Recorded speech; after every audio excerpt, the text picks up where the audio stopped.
God created the clock, but then went away. So there's no interaction between God and the world or us. So basically, we don't need religion if those are your beliefs. So you end up becoming, for example, an American deist like Thomas Jefferson. Thomas Jefferson believes that there is a God that started the whole universe in motion, but he's not really in the sense of a traditional Christian, someone who believes we should pray to God and interact with God and hope that God does this and that and the other thing. That's American deist. We can double check on this. American deism. I don't know if I mentioned the difference between deism and theism. Deism believes that there is a God and God created everything and everything is ordered according to that creation. A theist, on the other hand, is someone who believes that there's a God who does all that, but also is a personal God that we can interact with. So that's the difference between a deist and a theist. And there were lots of deists in the founding fathers. Okay. So George Berkeley, before he becomes bishop, ends up with a great idea that we should found a college in the colonies, because this is before the revolution, the so-called revolution. So we don't have the United States just yet. But instead, the argument he has is that these colonies are growing, they're flourishing, and what they're going to need are ministers. And so what we need is a college that will produce the ministers that all these colonies will need for the Church of England. Right? The king thinks that's a good idea and says, yes, let's do it. So George goes, and first he gets married because he figures he's not going to be able to do this without a wife, I guess. So he gets married and he heads off, and the place where he decides to build the college is Bermuda. But he doesn't ever go to Bermuda because he figures before he could start the college, he needs a source of regular food supplies for this college. And so he first goes to Providence, Rhode Island, where he starts a farm, which is supposed to produce all the produce and everything that will be then shipped down to Bermuda. It's not like Bermuda was just golf courses at the time. So I don't know why he didn't think you could grow things in Bermuda. I'm not sure what his thinking was. But so he goes to Providence, Rhode Island, where he spends approximately 2 years, has some children, has a nice farm, and since he's an Anglican priest, he's invited to give sermons on Sundays. And so he does.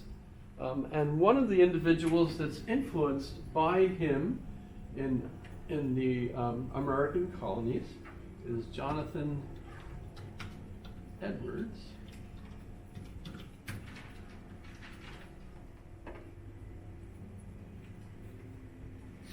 Jonathan Edwards, I would argue, is the first American philosopher, because he's a homegrown American philosopher, and he is also, notice, a revivalist preacher, Congregationalist theologian,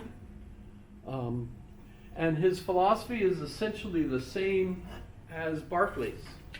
So there are individuals that argue that he influenced Berkeley, and of course it seems just the opposite. Berkeley arrived with his philosophy already trained from Cambridge, and he arrives and basically, I think, is the influence on Jonathan Edwards. They got it switched, so it's Jonathan Edwards is basically learning what he does from George Berkeley.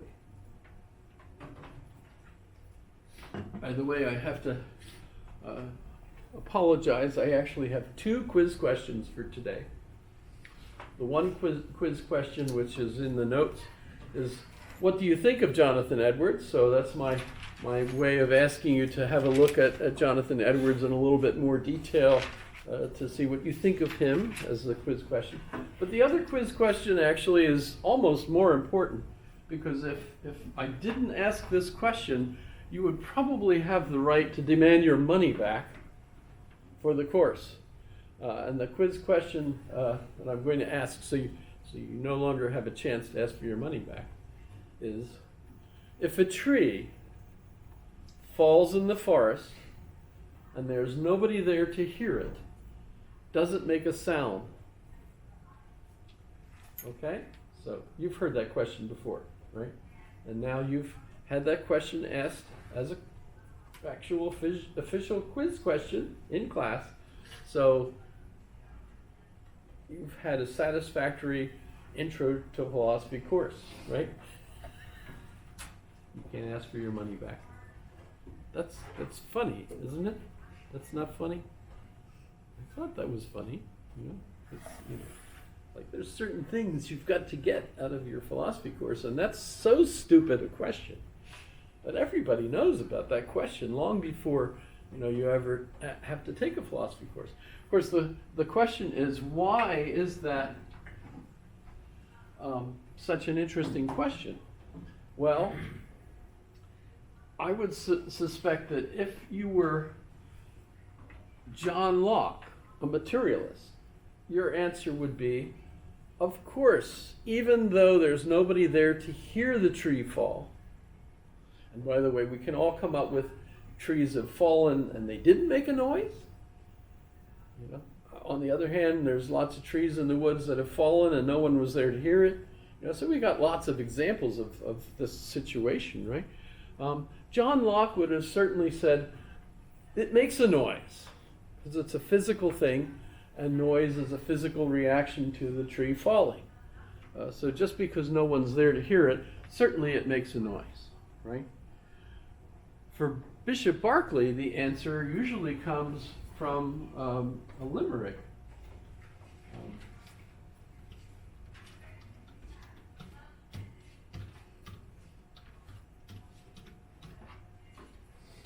How do you spell limerick?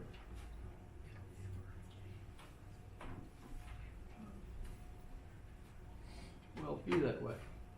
Maybe it's just slow. Try this one. We even have a picture of a tree in this one. So here's the limerick associated with Bishop Berkeley. There was a young man who said, God must find it exceedingly odd to think that the tree should continue to be when there's no one about in the quad. Reply, and I always try to put this in a deeper voice, assuming God has such a deeper voice, I don't know. Dear sir, your astonishment's odd. I am always about in the quad, and that's why the tree will continue to be, since observed by yours faithfully, God. God sees everything. The reason there's continuity in the universe isn't because of the physical clock-like characteristic of the universe. It's because God's mind is continuous. You've got God basically thinking all of this stuff through. If God stopped thinking it, poof, basically, theoretically, it would be gone. But because God's mind is continuing to observe everything, everything continues. So the tree makes a sound because God is listening to it. There's never a time when no one is listening to it, because God is listening to it. When we get to the next philosopher, though, David Hume, David Hume's answer will be, well, what tree? No one's there to hear it. There's no one there to see it. What tree are you talking about? Nothing actually exists unless it's being observed. And that's because Berkeley will actually say, to be is to be perceived. What's it mean to exist?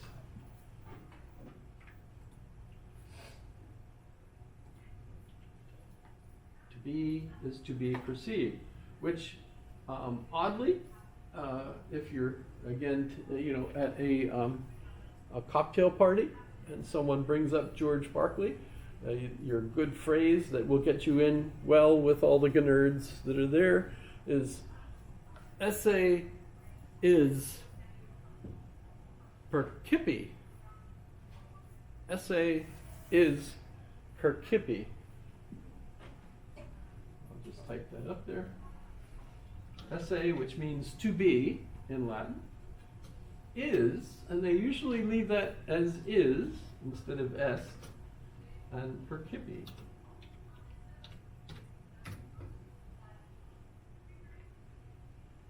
Which is kind of a mixed up Latin English. Oh, they put it est there. So you can see that would be the full Latin, right? To be is to be perceived. George Berkeley. Subjective idealism. So he's an idealist. If you take your graduate record examination, George Berkeley and Leibniz both are idealists. They believe everything consists of ideas, kind of like Plato, but this is much more updated in the sense that all the ideas are actually energy in an arrangement, which is actually exactly the way our contemporary physicists describe everything. Everything consists of energy in an arrangement, right? So when you get right down to it, we still say that atoms are physical, although they're made up of things that are subatomic, which by definition is no longer physical. So the physical world consists of an arrangement of energy, which is not physical. It's kind of just a demarcating line where we hypothesize now it's physical, right? But when you think about it, especially at the quantum level, things get much more complex. Things are actually interpenetrating one another. Particles are seeping into one another. The limits that we think of as a physical being are not necessarily as secure as you would think.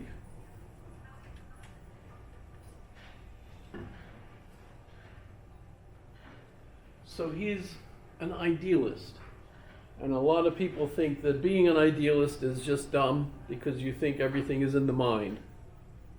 And obviously, as Dr. Samuel Johnson says,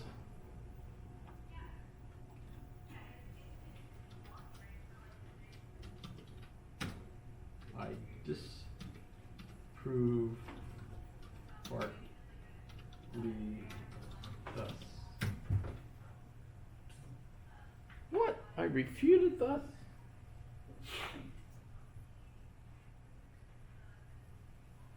Well, my memory was pretty close, right? I don't trust the internet sometimes. However, he kicks us down.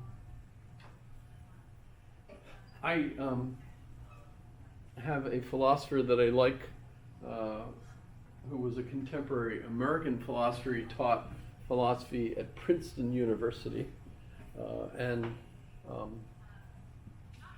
I didn't realize how much weight Walter Kaufman's ideas had on my philosophical upbringing, but the textbook that I had in college that was introducing me to philosophy was edited, and all the articles were selected and prefaced by Walter Kaufman. And so, I'm reading that stuff and thinking, so this is what the philosopher said. No, that's what Walter Kaufman said the philosopher said. And in the preface to George Berkeley, Walter Kaufman pointed out this famous "I refute it thus" line by Samuel Johnson, and points out in the book that he didn't disprove Berkeley's theory, he just proved that he didn't understand the theory.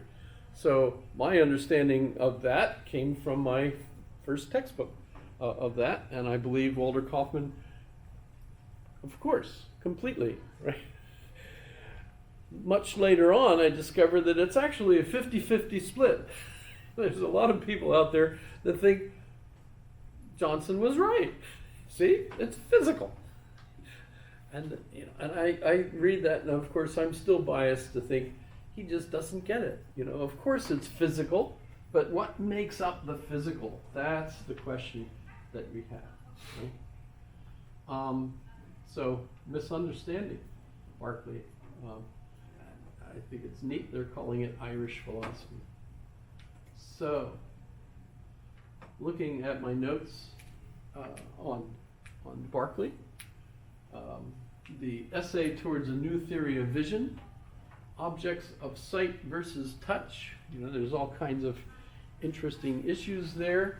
The kind of particles or the ideas that we have through touch are obviously different than the ideas that we get from sight. You might ask things like, well, how do we know that what I'm seeing is associated with what I'm touching? This is a very skeptical or critical or, I guess skeptical would be the best way to talk about it. You're skeptical about how does knowledge, I know when I pick up this mouse and I feel the mouse and I see that I'm picking it up, I feel like, yes, I'm picking up the mouse, but the sensory input that I have in my hand, the visual input that I have in my eyes, all the other things, the sound that I hear when I pick it up and so on, what leads me to put all that together to assume that I'm actually touching, hearing, seeing, tasting that one particular that's unified? What unifies it? Because all of the senses seem separate themselves. There's nothing about my seeing something that makes me feel like it has anything to do with how hard or soft it is, or how something smells. Normally I don't see what I'm smelling, or see what I'm hearing. If I hear a noise like, I hate that I don't have any talent, man, because I'm imagining Elsa in movie 2, where she's asking for her mother, not her mother per se, she's asking for that voice that she hears. I saw a cute video this just yesterday where someone at an icy fjord stood there and said, what's really neat? And she did a good job of imitating that song that,